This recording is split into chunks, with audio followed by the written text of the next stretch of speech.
C'est elle le héros.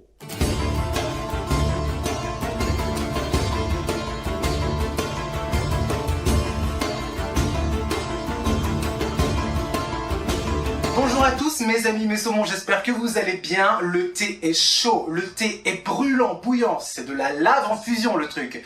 J'espère vraiment que vous allez bien, je suis ravi de vous retrouver aujourd'hui pour cette toute nouvelle vidéo. Et accrochez-vous puisque je ne suis pas avec n'importe qui, je suis avec... Je suis avec Adèle Fugère. Bonjour Adèle Fugère, merci énormément d'avoir accepté cette interview, ça me fait vraiment plaisir. Merci. Bon alors, pour celles et ceux qui arrivent et qui ne connaissent pas Adèle Fugère, mais qui êtes-vous? Alors qui je suis, je vis pas loin de Nantes, Ouais. Je suis journaliste à la base, donc je plutôt un travail d'écriture, mais je suis aussi illustratrice, ce qui n'était pas du tout prévu, mais c'était les hasards de la vie qui ont fait que j'ai développé cette partie-là. Mais voilà, je travaille pour des boîtes de production aussi, je fais des petits scénarios, des choses comme ça. Donc c'est très divers comme activité. Et puis j'ai écrit un premier roman. Et voilà, donc un premier roman qui a été publié pour la rentrée littéraire 2023 aux éditions Buchet-Chastel, qui est juste ici. J'ai 8 ans et je m'appelle Jean Rochefort. Un premier roman tout petit, très court, très drôle, très tendre et aussi très atypique. Alors avant de parler du roman, déjà nous étions rencontrés la première fois, c'était en 2018. Ah, t'as retrouvé la date Oui, parce que j'avais les photos. Bon, ouais. En 2018, c'était en Vendée à Montaigu pour le printemps du livre de Montaigu. Ouais. Tu animais une table ronde, voilà. Sur les youtubeurs, influenceurs livres, et tu étais invité. Voilà. Donc en fait, on était... Voilà, et je répondais à tes questions, et là c'est l'inverse. Là c'est l'inverse, ouais, donc c'est rigolo. Ça fait bizarre, ouais. Donc on va parler de ton premier roman. Ouais. Hop là, voilà, j'ai 8 ans et je m'appelle Jean Rochefort. Un roman très court et très atypique sur Rosalie qui a 8 ans. Donc qui est Rosalie?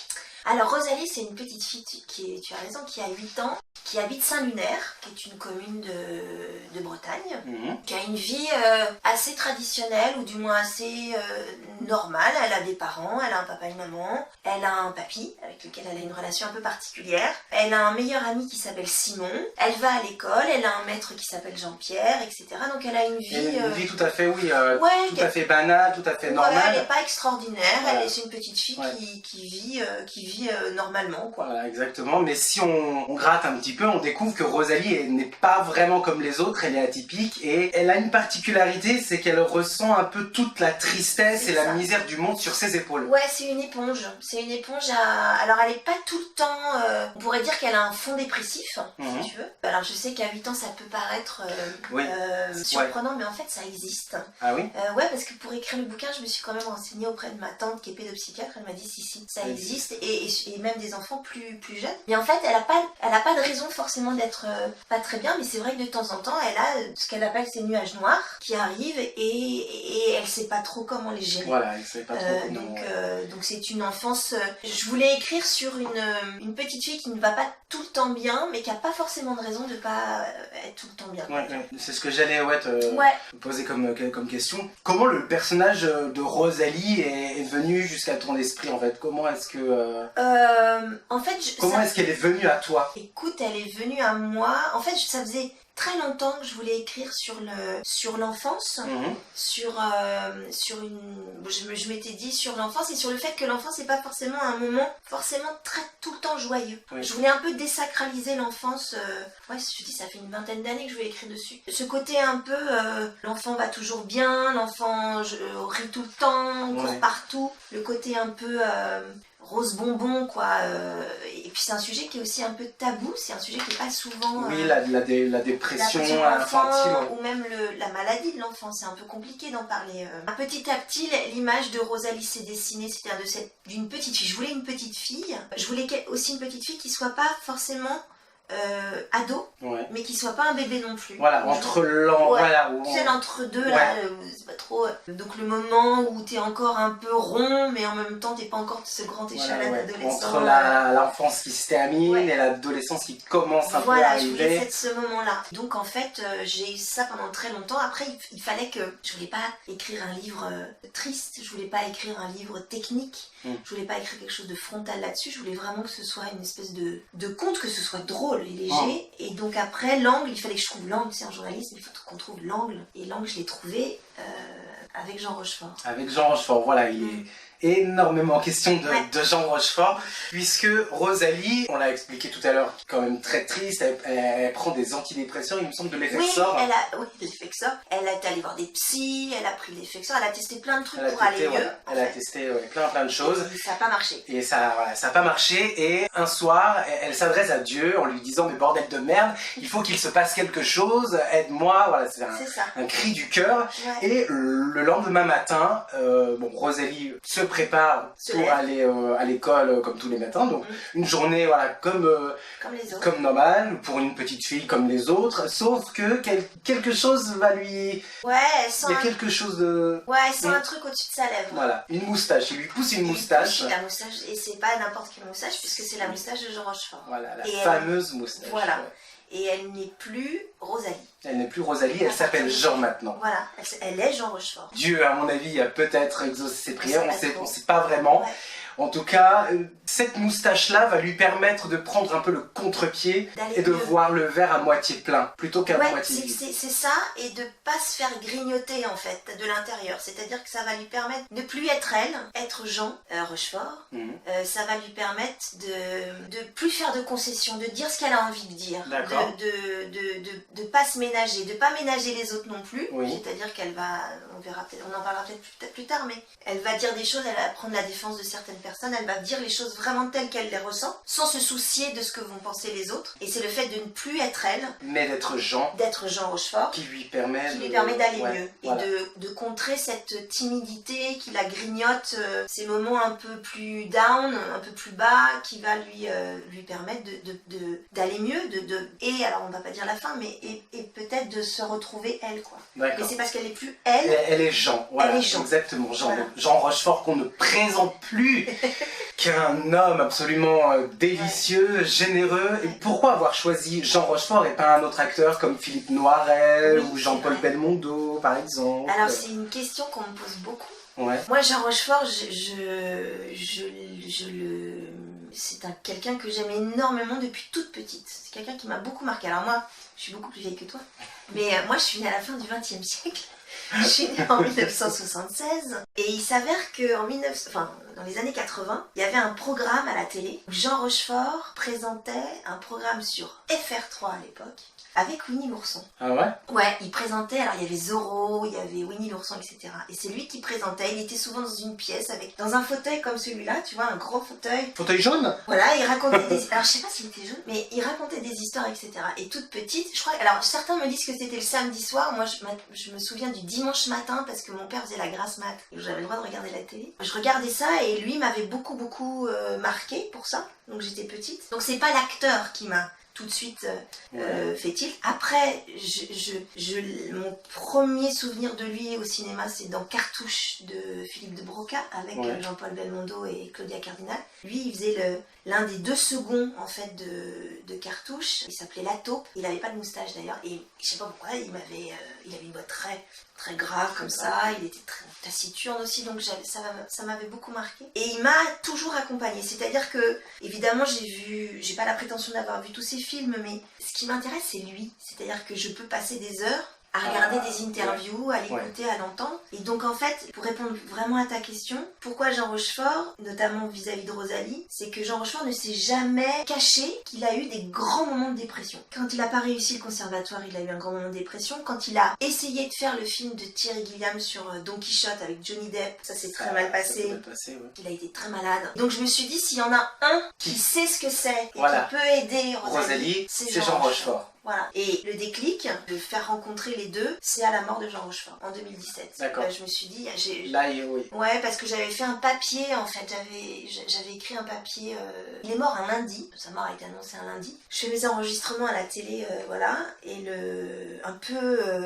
abasourdie par cette annonce-là, et le soir je décide d'écrire un papier que je balance sur les réseaux sociaux. Sur lui, ça s'appelait Vous êtes mort Jean Rochefort. Et suite à ce papier-là qui a eu sa petite vie, j'ai un ami comédien, on se voit, on parle, il me dit ton papier très bien, on parle de Jean Rochefort, et il me dit mais tu te rends compte de tout ce que tu as engrangé sur lui. J'ai des carnets avec plein de mots de lui, des verbatims, j'ai beaucoup de matière. J'ai beaucoup de matière, Ouais. j'ai lu et vu beaucoup de choses sur lui. Il faudrait en faire quelque Et chose. c'est le déclic s'est fait là. D'accord. Je sais. Ben voilà, en fait c'est lui qui va aider, Voilà. qui va aider Rosalie. Jean Rochefort, je l'ai découvert, pas avec ses films en fait, un peu sur le tard, Ouais. notamment dans l'émission Les Bolosses des Belles Lettres, Ah bah oui. où il reprend Madame Bovary, les classiques en langage Ouais. argot, quoi. à la fin de sa vie, ouais. Emma, elle se fait chier. Donc elle commence à toucher la nouille de quelques coms qui passent.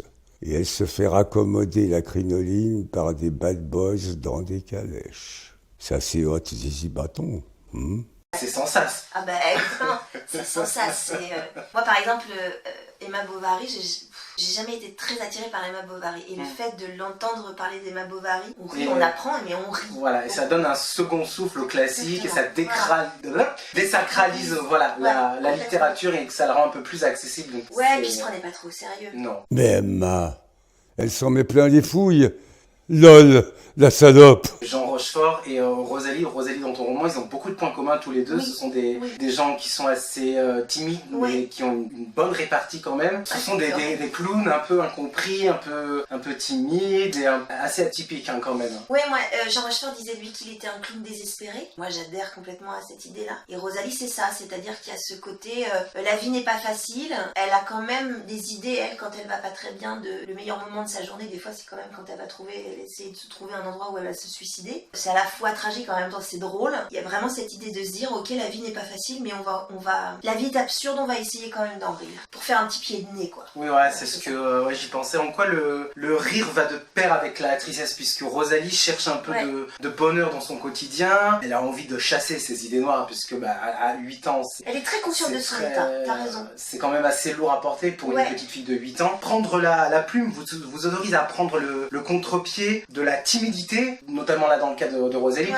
pour en faire pour un peu inverser les rôles, pour en faire quelque chose de plus lumineux, de plus drôle. Ouais, c'est le principe de l'humour en fait. Quand tu aimes un humoriste ou quand tu aimes un acteur qui est dans cette branche-là, souvent la situation de l'humour, c'est une situation tragique à la base. C'est-à-dire que tu pars d'une situation qui est quand même pas drôle. Un type qui tombe dans la rue, à la base, il peut se faire mal. Hein, tu vois, Mais oui, mais mais bon, tu vas avoir un réflexe, ça va te faire rire. Oui. Bah, c'est un peu ça, c'est-à-dire que je voulais pas parler de la dépression de l'enfant de manière frontale ou technique. Je voulais vraiment quelque chose de beaucoup plus léger, d'absurde, de drôle et de transformer ça. En fait, je voulais cajoler Rosalie. Je voulais pas lui en mettre une couche en disant ma pauvre. Ouais, non. Puis Tu même, vois. même pour le lecteur, ça peut être Ouais, plombant. oui, donc voilà.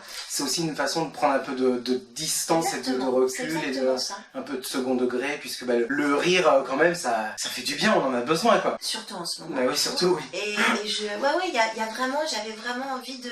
Parce qu'en fait, c'est une petite fille, tu as raison, tu l'as souligné tout à l'heure. C'est une petite fille qui est très consciente de son état. Elle sait très bien qu'elle va pas bien, qu'elle inquiète ses parents. Elle dit de temps en temps, j'ai l'impression d'être une mauvaise fille parce que je sais pertinemment que j'inquiète mes parents, mais il y a des fois, je peux pas faire autrement que d'être pas bien, quoi. Et je me suis dit, cet humour très décalé, hein. très décalé, un Ouais. peu sophistiqué, c'est-à-dire dans l'absurdité totale. Oui, voilà, l'humour absurde, ouais. Dans la bouche d'une gamine de 8 ans, ça me faisait marrer. C'est clair, ouais. Ça me faisait marrer. Le décalage, il était encore là, tu vois. Donc voilà. Est-ce que pour toi, en tant qu'adulte, c'est important de garder cette petite part d'enfance en soi, cet état d'esprit un peu éveillé et curieux? Est-ce que ça te sert de levier pour écrire ou imaginer des histoires Ça ou là, dans le cas de Rosalie? Oui, tu vois, j'y avais jamais pensé, mais je crois que plus je vieillis, plus je me dis que ce qui va me sauver, c'est justement de pas tout prendre au premier degré, quoi. Ouais. Je trouve qu'on est un peu dans une société aujourd'hui, alors ça va faire un peu vieille peau, hein, ce que je veux dire, mais ou vieille tante, vieille tata là, mais il y a un truc où il y a plus de, je trouve qu'il y a plus trop de nuances, il y a plus, tu vois. De filtres, oui, Ouais, il y a plus de on est beaucoup filtres. dans la transparence. Surtout quand tu es journaliste, tu le vois, ça, il faut vraiment dire mais si, ça c'est la vérité. entre la vérité alternative, la vérité, pas la vérité, expliquer, pas expliquer, le fait que si t'es pas avec moi, t'es contre moi, on voit bien sur les réseaux, que tout est tout blanc, que tout, ou tout noir, mais moi des fois j'ai envie de dire, attendez les gars, mais entre les deux, il y a quand même il y a quand même un peu de gris. Hein. Ouais. On est face à quand même des situations très dures, voire complètement absurdes. C'est de la charge mentale ouais, aussi. Vraiment, on est vraiment face à ça, et je me dis que l'humour, le rire, le décalé, c'est pas forcément être très drôle, c'est juste dire, attends, je fais un petit pas de côté. Un petit pas de côté, ouais. Je fais un petit pas de côté, je prends un peu de distance, je regarde. Ouais. Voilà, je me marre aussi un petit peu. C'est pas forcément de prendre les choses à la légère, c'est juste, premièrement, je pense que c'est se protéger. Et deuxièmement, c'est pas prendre tout pour argent comptant. Et donc, je pourrais répondre à ta question, la part d'enfance, oui. Parce que des fois, en fait, paradoxalement, je trouve qu'elle régule ce que tu peux avoir comme information, ce qui peut t'arriver dans la vie. Et je trouve qu'en vieillissant, ça fait du bien de se dire, voilà, attends, te prends pas pour un adulte, quoi. Rire un peu, ouais. Ris un petit peu. Comme dans le cas de Rosalie, ouais. Du jour au lendemain, elle a sa moustache, elle s'appelle Jean, donc elle quitte un petit peu le monde de l'enfance pour être adulte, et là elle va se rendre compte des amitiés, dont elle va prendre la défense des gens, il y a une scène avec le poulet, où elle va se rendre compte de la réalité un peu du monde, qui est parfois peut se montrer un peu impitoyable. Elle prend la défense, déjà elle a un ami, Simon son meilleur ami, qui est glandulaire. On pourrait dire qu'il est peut-être un peu autiste, voilà, il est là. Lui, tout lui va, c'est-à-dire qu'il aime Rosalie quand elle est Rosalie, il va aimer Rosalie quand elle est Jean. En fait, il part du principe que si ça peut l'aider, et il est là. Mais déjà lui, il est différent. Et donc quand par exemple une Pénélope, qui est la fille un peu hype de la cour, elle comprend pas que Simon soit différent, qu'il rentre pas dans une case, etc. Elle comprend pas ça. Elle comprend pas ça, et elle comprend pas d'ailleurs pourquoi Rosalie est Jean. Quand elle est Rosalie, elle sent très très fort que le monde est impitoyable, mais elle sait pas comment s'en dépatouiller. Le fait d'être Jean, il n'y a plus de filtre. Elle se cachait un peu derrière cette moustache et qu'elle se disait, mais je suis Jean, donc c'est pas moi en fait, donc je peux y aller.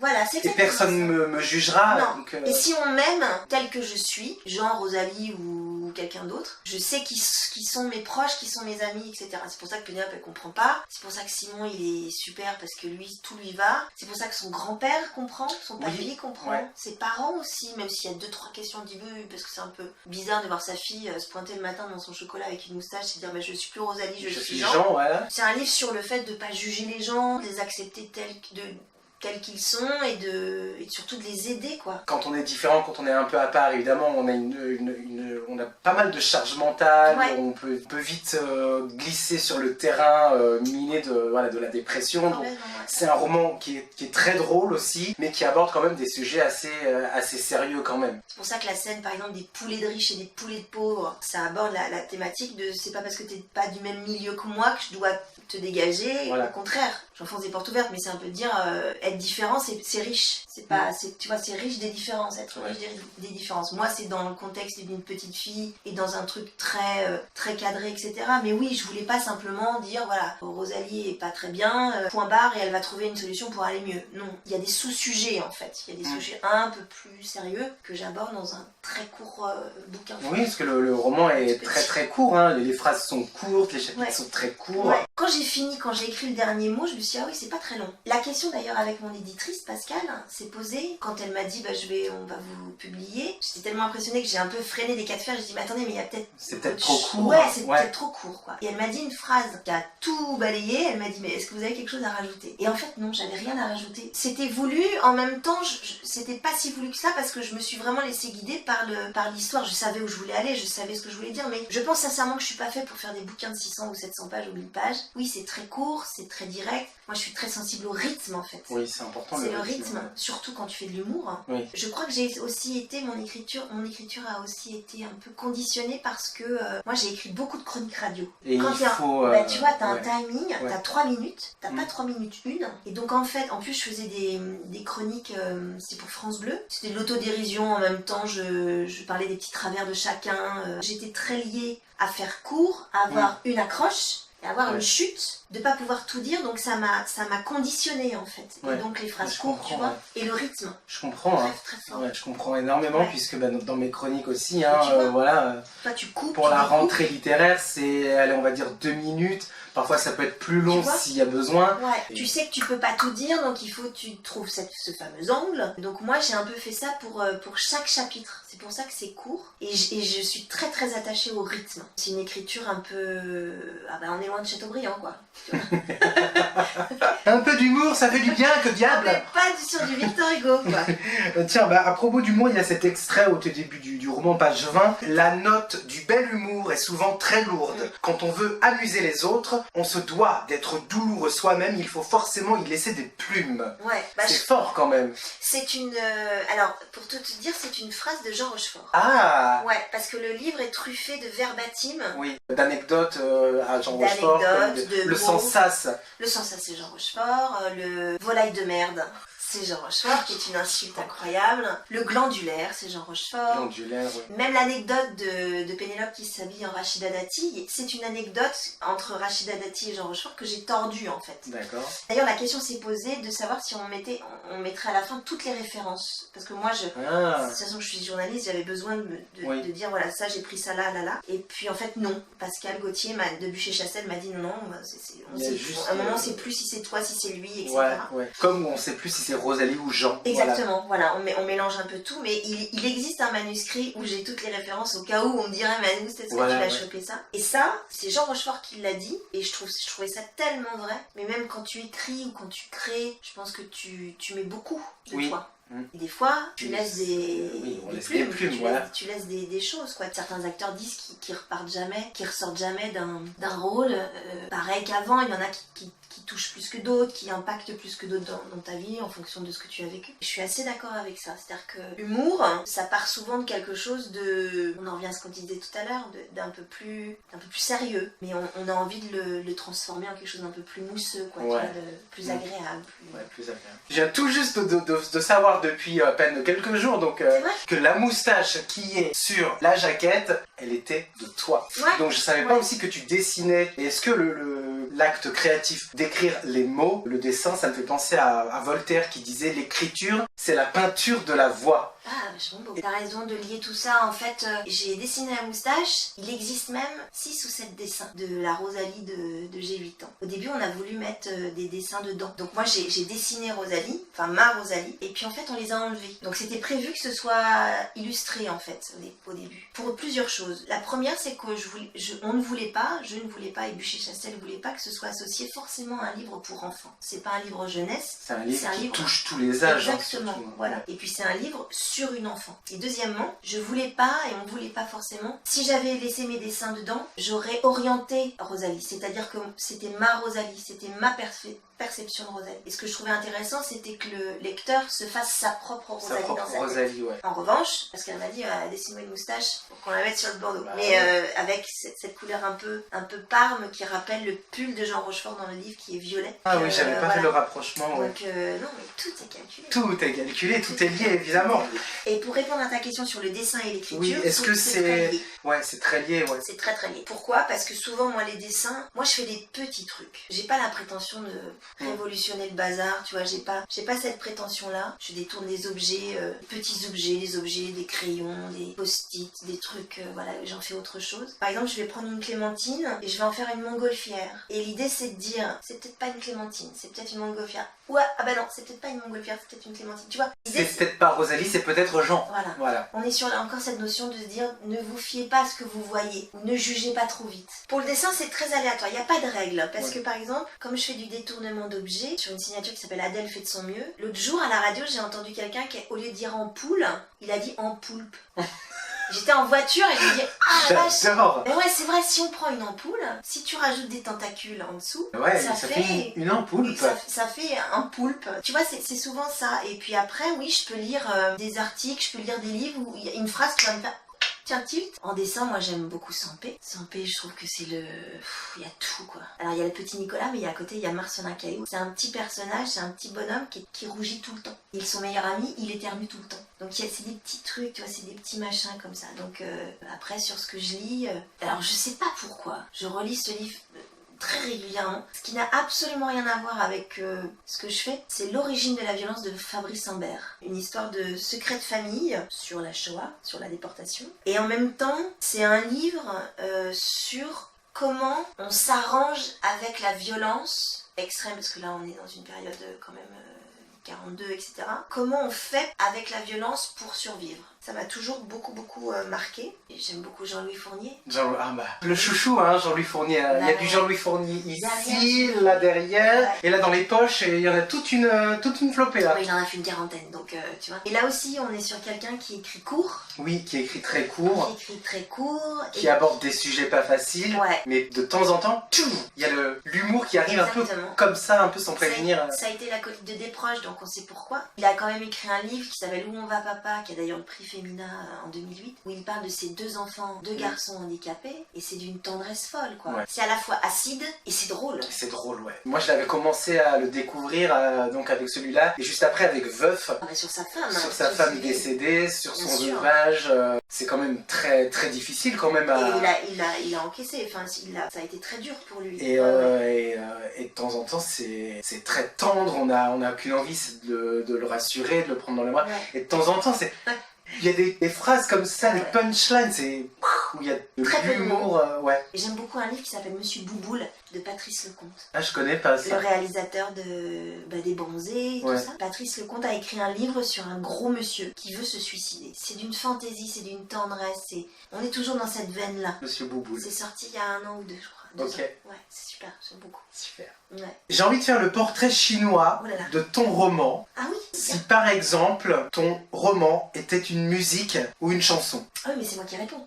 Alors attends, si c'était une musique ou une chanson, ah là tu me poses une colle. Je mettrais du Neil Hannon, du Divine Comedy. Tu connais? Je connais pas. C'est un Irlandais. Il est malin, c'est un garçon qui est très malin. Donc c'est comme des petites horlogeries. Quand j'écoute du Neil Hannon, j'ai vraiment l'impression de retourner une montre, d'enlever le capot et de voir tout ce qu'il y a, des petits rouages. Ouais. Et à la fois ça peut être très flamboyant. C'est ça, je trouve que ça caractérise pas mal. C'est à la fois un petit truc, ce livre c'est un petit truc, j'ai pas la prétention d'avoir... Oui, puisque le roman est court. Voilà, voilà. Il y a un côté un peu flamboyant. Et si je prends du français, du Souchon. Ah, Souchon, ouais. Il a pas de moustache, hein, Souchon, par contre. Il a pas de moustache. Tu veux que je trouve un chanteur avec une moustache? Freddie Mercury, ça va pas le faire. I want to break free. I want to break free, c'est vrai, t'as raison. Si ton roman était un film, un film de Jean Rochefort, j'imagine. Pas forcément. Moi, j'avais vu Le Moustachu il y a quelques jours, avec Jean Rochefort, oui, qui est moustachu. Je crois qu'il y a qu'un flic. Ah oui. Et il se passe des trucs, et ça ça part un peu en vrille. Il y a des fois, comme il dit, il a fait des films à voine et foin pour financer la voine et le foin de ses chevaux. Un film de genre pour moi que j'ai adoré, ça s'appelle Tandem. C'est l'histoire d'un homme qui est un animateur radio, un peu comme le jeu des 1000 € sur France Inter, tu vois, qui parcourt la France et qui va dans les communes pour faire ce jeu-là. Et il commence un peu à être has-been, tu vois, être un peu, commence vraiment à se faire vieux, et lui, il s'accroche au truc. En fait, Jean Rochefort, dans ce film-là, il est pathétique, mais d'une beauté incroyable. C'est-à-dire qu'il a une coiffure un peu ringose. Il m'a bouleversé ce film, parce qu'il est à la fois absolument pathétique, absolument décalé, absurde, et en fait, t'as juste envie de lui dire tout va bien se passer. Et si ton roman était une boisson? Du vin blanc. Hein. Ah ouais. Non, alors si c'était une boisson pour moi, ça sera forcément du vin blanc. Du vin blanc. Non, attends, on parle d'une petite fille de 8 ans, hein, consommée avec modération. Une boisson peut-être un peu amère au début, et puis en fait qui... Sucré après, peut-être. Ouais, tu vois. Schweppes agrumes. C'est pas bête ça. Ouais, Schweppes agrumes, c'est pas mal. Tu vas te le dire. Ouais. Tu fais même bière blanche, Schweppes agrumes, avec beaucoup de glaçons. Sans sas. Si ton roman était un parfum ou une odeur? Ah oui, le parfum c'est important. Une odeur de chlore, oui, parce qu'on finit dans une piscine. Voilà, mais on dévoilera pas la fin. C'est souvent lié en plus aux vacances, c'est même lié aussi à la piscine quand tu allais à l'école, tu sais, quand tu prenais des cours et ça. Je sais pas pourquoi, mais je pense à l'herbe coupée, parce qu'il y en a pas du tout dans le truc, tu vois, qui te reconnecte. Oui, ouais. Le chlore aussi, c'est pas mal, parce que chlore dit piscine, bon, je vais pas dévoiler la fin, mais le fait de se jeter à l'eau quand même. Ouais. Juste avant de conclure et terminer cette vidéo, j'ai une dernière question, quand même pas piquée des hannetons. C'était dommage de la louper. J'aime bien cette expression. Ouais. Si tu pouvais parler à l'enfant que tu étais à 8 ans, voilà, le temps d'une journée, qu'est-ce que tu pourrais lui dire? Continue à lire. C'est important. Et t'inquiète pas, tout va bien se passer.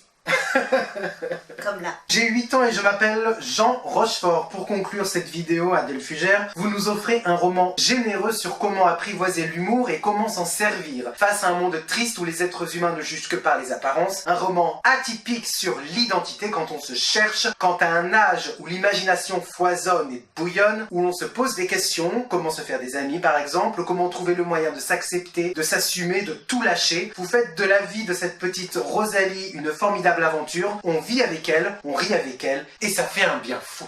Ah, c'est gentil, merci, ça me fait très plaisir. Merci beaucoup, c'était un super moment, j'ai pas vu le temps passer, c'est vraiment super, j'espère que toi aussi tu as passé un bon moment. Bah, évidemment. Merci beaucoup, en attendant je vous embrasse bien fort, prenez soin de vous, la santé mentale c'est important.